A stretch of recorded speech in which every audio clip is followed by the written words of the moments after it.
ইসলামের ইতিহাসের সূচনা বোঝার জন্য ইসলামপূর্ব আরব সমাজ সম্পর্কে জানা অত্যন্ত জরুরি।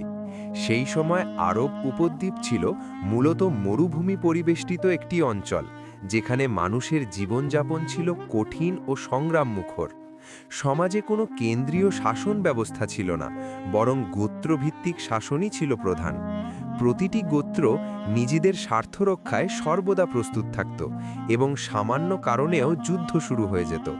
এই গোত্রভিত্তিক অহংকার আরবদের মধ্যে এক ধরনের বিভাজন সৃষ্টি করেছিল, যা সমাজকে অস্থির করে তুলেছিল। ধর্মীয় দিক থেকে আরবরা ছিল বিভ্রান্ত। তারা মূলত একসময় একত্ববাদে বিশ্বাসী ছিল, যা হজরত ইব্রাহিম আলাইহের মাধ্যমে প্রচলিত হয়েছিল। কিন্তু সময়ের সাথে সাথে তারা সেই পথ থেকে বিচ্যুত হয়ে পড়ে এবং মূর্তি পূজায় লিপ্ত হয়।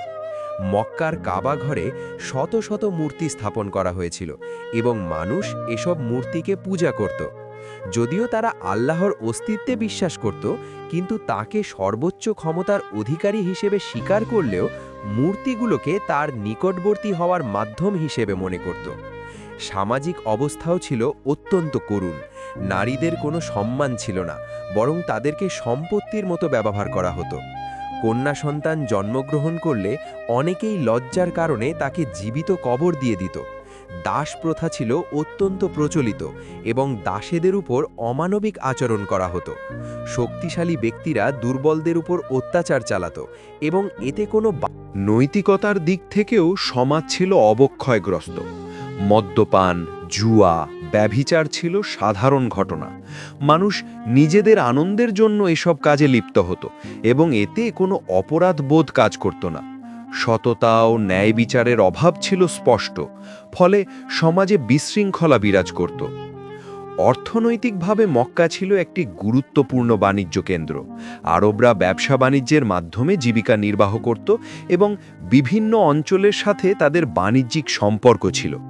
কিন্তু এই বাণিজ্যে অনেক সময় প্রতারণা, সুদ ও অসততা দেখা যেত, যা অর্থনৈতিক ব্যবস্থাকে দুর্বল করে তুলেছিল।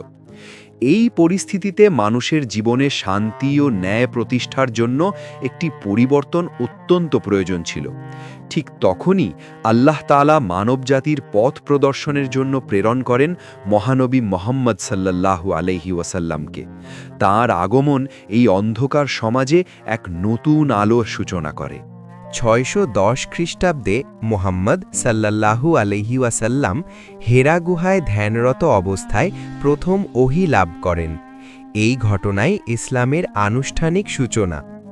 আল্লাহর পক্ষ থেকে ফেরেশতা জিবরাইল আলাইহি ওয়াসাল্লাম তার কাছে ওহী নিয়ে আসেন এবং তাকে আল্লাহর বার্তা মানুষের কাছে পৌঁছে দেওয়ার ইজা রাদিয়াল্লাহু আনহা, তার চাচাতো ভাই আলী রাদিয়াল্লাহু আনহু এবং ঘনিষ্ঠ বন্ধু আবু বকর রাদিয়াল্লাহু আনহু।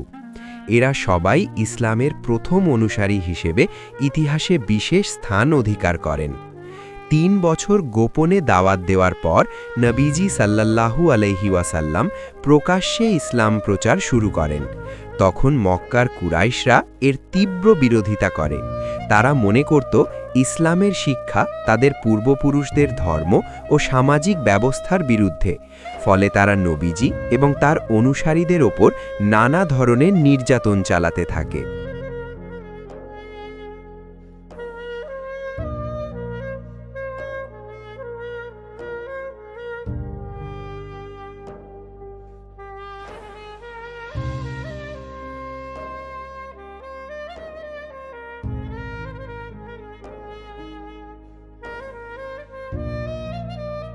মুসলমানদের ওপর অত্যাচার এতটাই বেড়ে যায় যে অনেকেই নিজেদের জীবন রক্ষার জন্য অন্যত্র হিজরত করতে বাধ্য হয়।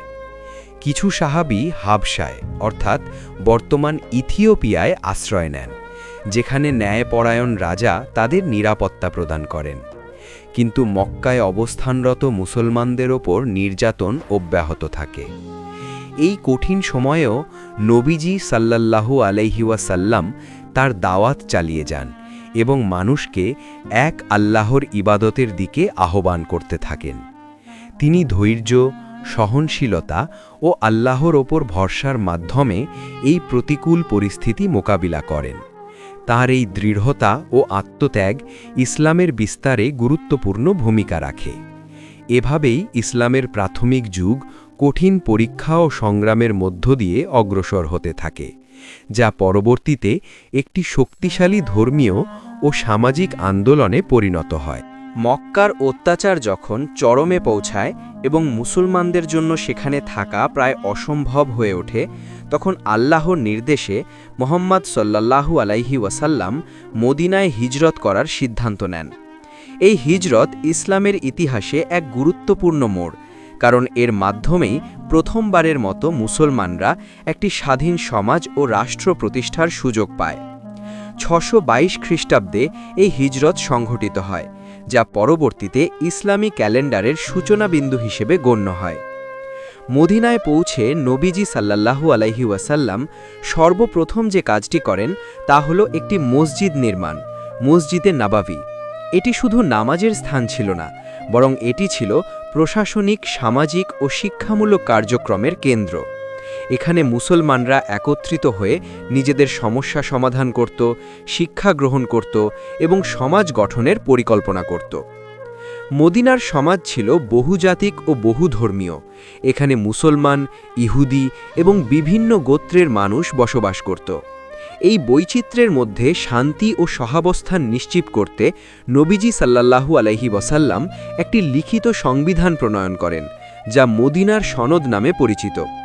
এই সনদে সকল সম্প্রদায়ের অধিকার ও দায়িত্ব নির্ধারণ করা হয় এবং একটি ন্যায়ভিত্তিক সমাজ প্রতিষ্ঠার ভিত্তি স্থাপন করা হয়।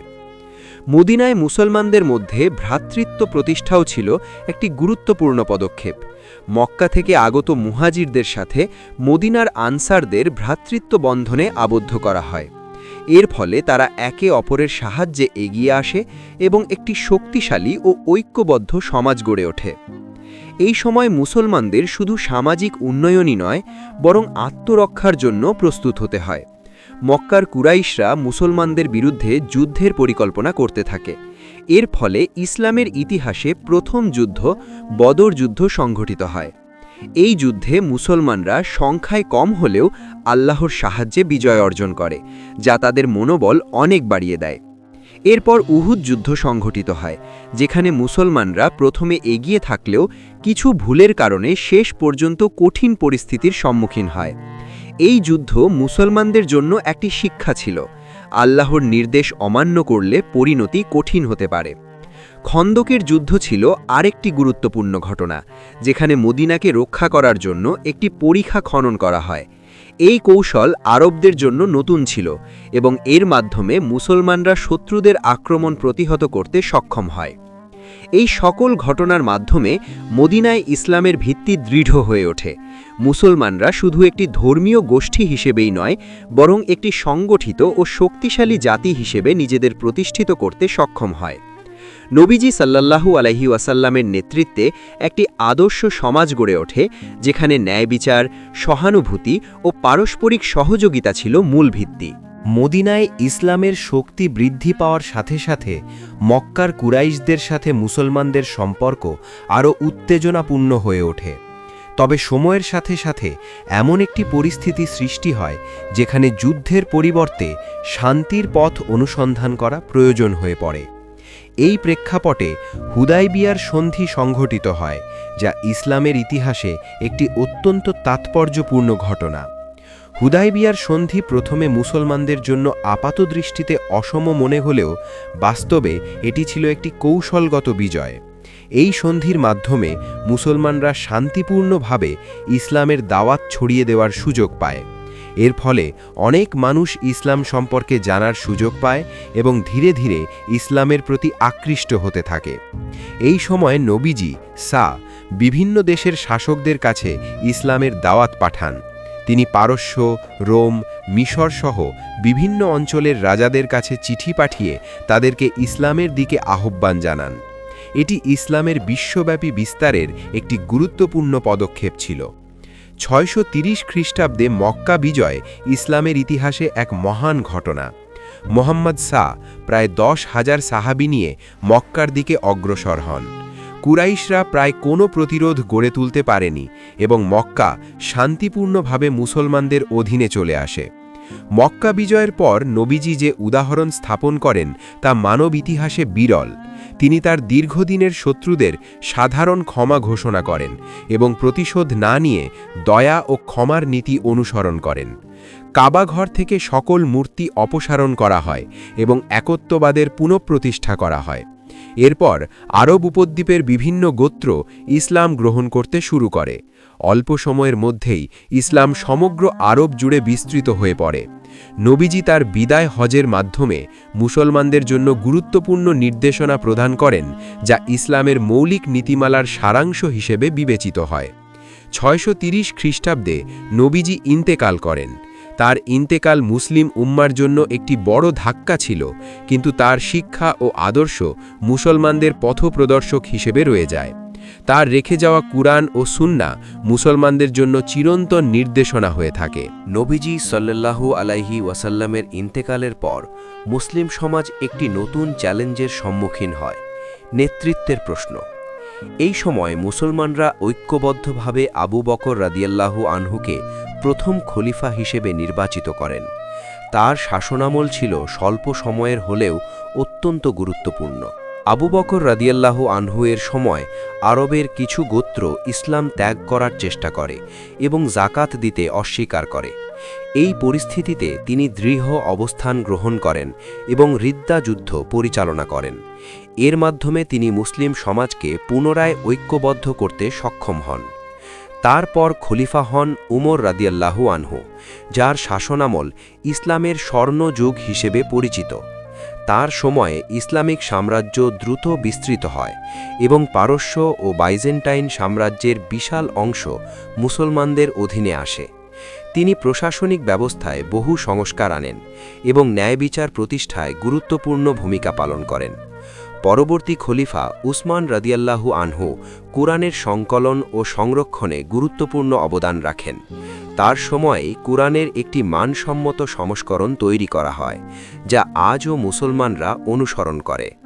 তবে তার শাসনামলের শেষ দিকে কিছু রাজনৈতিক অস্থিরতা দেখা দেয়, যা তার শাহাদাতের মাধ্যমে সমাপ্ত হয়। এরপর আলী রাদিয়াল্লাহু আনহু খলিফা হন। তার সময় মুসলিম সমাজে প্রথম গৃহযুদ্ধ শুরু হয়, যা ইসলামের রাজনৈতিক ইতিহাসে গভীর প্রভাব ফেলে। জামাল ও সিফিন যুদ্ধ এই সময়ের গুরুত্বপূর্ণ ঘটনা। এই সংঘাত মুসলিম সমাজে বিভাজন সৃষ্টি করে, যার প্রভাব আজও বিদ্যমান। খোলাফায়ে রাশেদিনের এই যুগ ইসলামের ভিত্তি দৃঢ় করার ক্ষেত্রে গুরুত্বপূর্ণ ভূমিকা পালন করে। তাদের ন্যায়পরায়ণতা, আত্মত্যাগ এবং নেতৃত্ব মুসলিম সমাজের জন্য আদর্শ হিসেবে বিবেচিত হয়।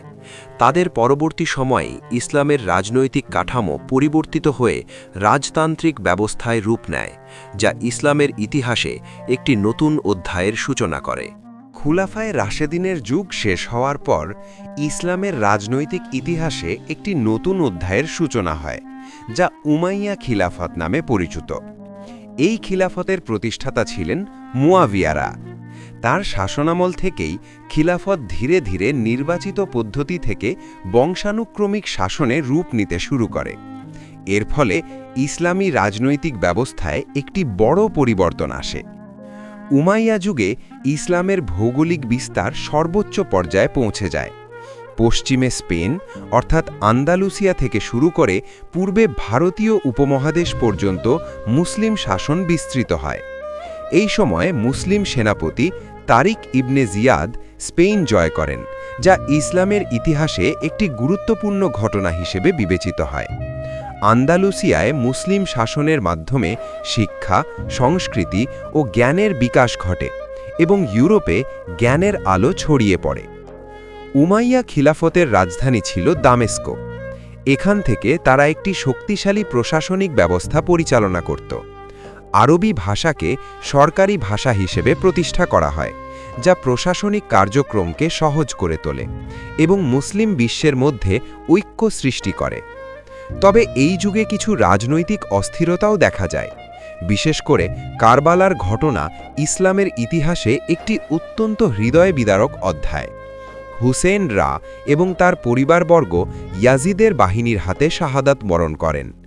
এই ঘটনা মুসলিম সমাজে গভীর প্রভাব ফেলে এবং আজও তা শোকের সাথে স্মরণ করা হয়।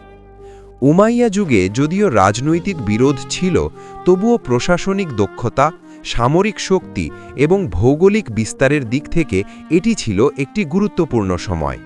তবে সময়ের সাথে সাথে জনগণের অসন্তোষ বৃদ্ধি পেতে থাকে, যা পরবর্তীতে উমাইয়া শাসনের পতনের কারণ হয়। উমাইয়া খিলাফতের পতনের পর আব্বাসীয় খিলাফতের উত্থান ঘটে। এই খিলাফত প্রতিষ্ঠা করেন আবু আব্বাস আস-সাফাহ।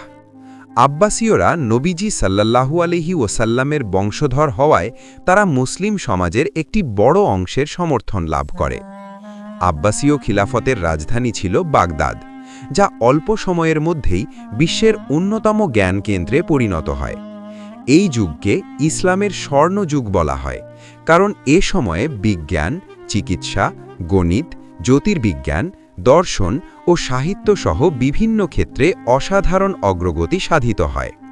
এই সময় বিখ্যাত বিদ্বানদের আবির্ভাব ঘটে, যারা জ্ঞান চর্চায় গুরুত্বপূর্ণ অবদান রাখেন। অনুবাদ আন্দোলনের মাধ্যমে গ্রিক, পারস্য ও ভারতীয় জ্ঞানভাণ্ডার আরবি ভাষায় অনুদিত হয়। বাইতুল হিকমা বা জ্ঞানাগার প্রতিষ্ঠা করা হয়, যেখানে গবেষণা ও শিক্ষার জন্য বিশেষ ব্যবস্থা ছিল। আব্বাসীয় শাসকরা শুধু জ্ঞান চর্চাই নয়, বরং শিল্প ও সংস্কৃতির উন্নয়নেও গুরুত্ব দেন। স্থাপত্য, চিত্রকলা, সঙ্গীত সব ক্ষেত্রেই উন্নতি ঘটে। বাগদাদ শহর হয়ে ওঠে একটি সমৃদ্ধ ও উন্নত নগরী। তবে এই যুগেও কিছু দুর্বলতা দেখা দেয়। সময়ের সাথে সাথে খিলাফতের কেন্দ্রীয় ক্ষমতা দুর্বল হয়ে পড়ে এবং বিভিন্ন অঞ্চলে স্বাধীন শাসকরা ক্ষমতা গ্রহণ করতে শুরু করে।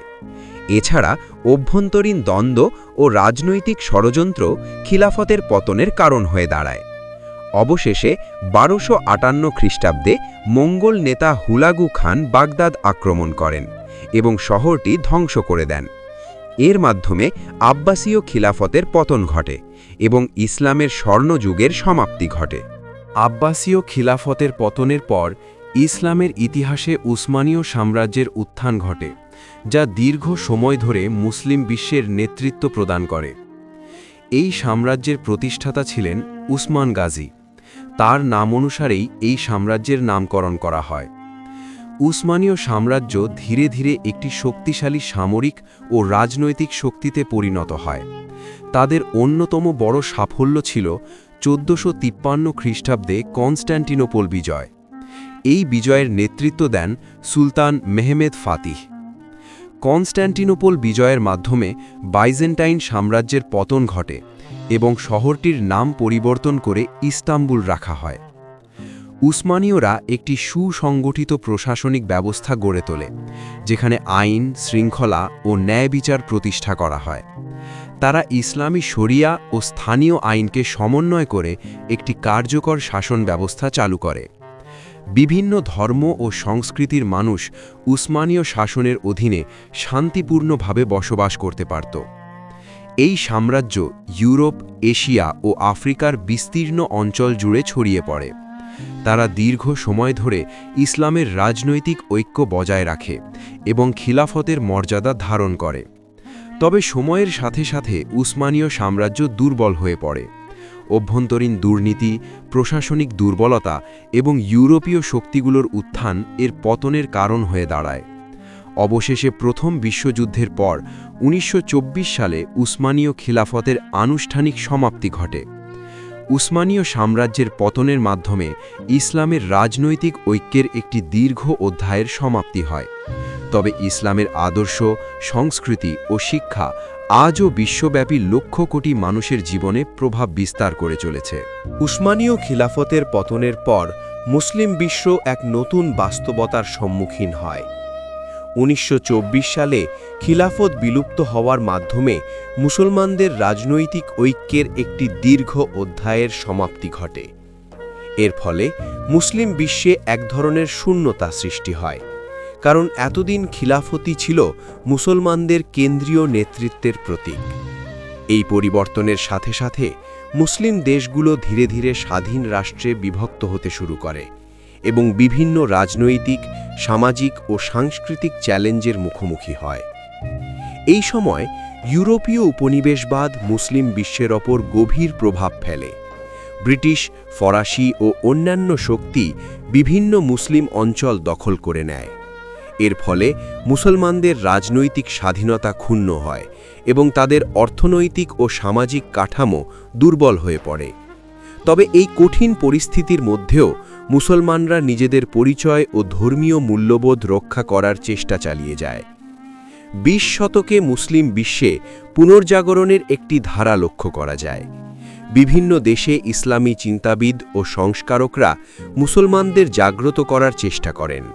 তারা কুরআন ও সুন্নাহের মূল শিক্ষায় ফিরে যাওয়ার আহ্বান জানান এবং আধুনিক বিশ্বের চ্যালেঞ্জ মোকাবিলায় ইসলামের আলোকে সমাধান খুঁজতে উৎসাহিত করেন। এই সময় শিক্ষার প্রসার, সামাজিক সংস্কার এবং রাজনৈতিক সচেতনতা বৃদ্ধি পেতে থাকে। দক্ষিণ এশিয়ায় ইসলাম দীর্ঘদিন ধরেই একটি গুরুত্বপূর্ণ ধর্মীয় ও সাংস্কৃতিক শক্তি হিসেবে প্রতিষ্ঠিত। ভারতীয় উপমহাদেশে মুসলিম শাসনের ইতিহাস বহু পুরনো, যা দিল্লি সুলতানাত ও মোগল সাম্রাজ্যের মাধ্যমে বিকশিত হয়। পরবর্তীতে ব্রিটিশ শাসনের বিরুদ্ধে সংগ্রামের মধ্য দিয়ে মুসলমানরা নিজেদের স্বতন্ত্র পরিচয় রক্ষার চেষ্টা করে। ১৯৪৭ সালে ভারত বিভক্তির মাধ্যমে পাকিস্তান রাষ্ট্রের সৃষ্টি হয়, যার একটি অংশ ছিল পূর্ব পাকিস্তান, বর্তমান বাংলাদেশ। তবে ভাষা, সংস্কৃতি ও অর্থনৈতিক বৈষম্যের কারণে পূর্ব পাকিস্তানের মানুষ ধীরে ধীরে অসন্তুষ্ট হয়ে ওঠে। এর ফলে একটি স্বাধীন রাষ্ট্র প্রতিষ্ঠার আন্দোলন শুরু হয়। ১৯৭১ সালে এক রক্তক্ষয়ী যুদ্ধের মাধ্যমে বাংলাদেশ স্বাধীনতা লাভ করে। এই যুদ্ধে লক্ষ লক্ষ মানুষ প্রাণ হারায় এবং অসংখ্য মানুষ নির্যাতনের শিকার হয়। স্বাধীনতার পর বাংলাদেশ একটি সার্বভৌম রাষ্ট্র হিসেবে আত্মপ্রকাশ করে, যেখানে ইসলাম একটি গুরুত্বপূর্ণ ধর্মীয় পরিচয় হিসেবে বিদ্যমান থাকে। বাংলাদেশে ইসলাম রাষ্ট্রধর্ম হিসেবে স্বীকৃত এবং দেশের অধিকাংশ মানুষ মুসলিম। এখানে ইসলামী সংস্কৃতি, উৎসব, শিক্ষা ও সামাজিক মূল্যবোধ মানুষের জীবনের সাথে গভীরভাবে জড়িত। মসজিদ, মাদ্রাসা ও বিভিন্ন ধর্মীয় প্রতিষ্ঠান ইসলামী শিক্ষা ও চর্চার কেন্দ্র হিসেবে কাজ করে। আধুনিক বিশ্বে ইসলাম একটি বৈশ্বিক ধর্ম হিসেবে প্রতিষ্ঠিত। পৃথিবীর প্রায় প্রতিটি দেশে মুসলমানদের বসবাস রয়েছে। প্রযুক্তি, শিক্ষা ও যোগাযোগ ব্যবস্থার উন্নতির ফলে ইসলামের বার্তা আরও দ্রুত ছড়িয়ে পড়ছে। বিভিন্ন আন্তর্জাতিক সংস্থা ও প্ল্যাটফর্মের মাধ্যমে মুসলমানরা একে অপরের সাথে সংযুক্ত থাকতে পারছে এবং নিজেদের সমস্যার সমাধানে সহযোগিতা করছে। তবে আধুনিক যুগে মুসলিম বিশ্ব কিছু চ্যালেঞ্জের সম্মুখীন হচ্ছে। রাজনৈতিক অস্থিরতা, অর্থনৈতিক বৈষম্য, শিক্ষা ও প্রযুক্তিতে পিছিয়ে থাকা এবং আন্তর্জাতিক রাজনীতির প্রভাব এসব বিষয় মুসলমানদের অগ্রগতির পথে বাধা সৃষ্টি করছে। এছাড়া ইসলাম সম্পর্কে ভুল ধারণা ও অপপ্রচারও একটি বড় সমস্যা হিসেবে দেখা দিয়েছে। এই চ্যালেঞ্জ মোকাবিলার জন্য মুসলমানদের মধ্যে ঐক্য, শিক্ষা ও সচেতনতা বৃদ্ধি অত্যন্ত জরুরি। ইসলামের মূল শিক্ষা, ন্যায় বিচার, সহনশীলতা, মানবতা ও জ্ঞানার্জন অনুসরণ করলেই মুসলিম বিশ্ব আবারও উন্নতির পথে এগিয়ে যেতে পারে। বর্তমান বিশ্বে ইসলাম শুধু একটি ধর্ম নয়, বরং একটি পূর্ণাঙ্গ জীবন ব্যবস্থা হিসেবে মানুষের জীবনে গুরুত্বপূর্ণ ভূমিকা পালন করছে। ব্যক্তি জীবন থেকে শুরু করে সমাজ ও রাষ্ট্র পরিচালনায় ইসলামের নীতিমালা মানুষের জন্য দিক নির্দেশনা প্রদান করে। ইসলামের ইতিহাস আমাদের শেখায় যে প্রতিকূল পরিস্থিতির মধ্যেও ধৈর্য, বিশ্বাস ও সৎকর্মের মাধ্যমে সাফল্য অর্জন সম্ভব। এই দীর্ঘ ইতিহাসের প্রতিটি অধ্যায় আমাদের শিক্ষণীয়।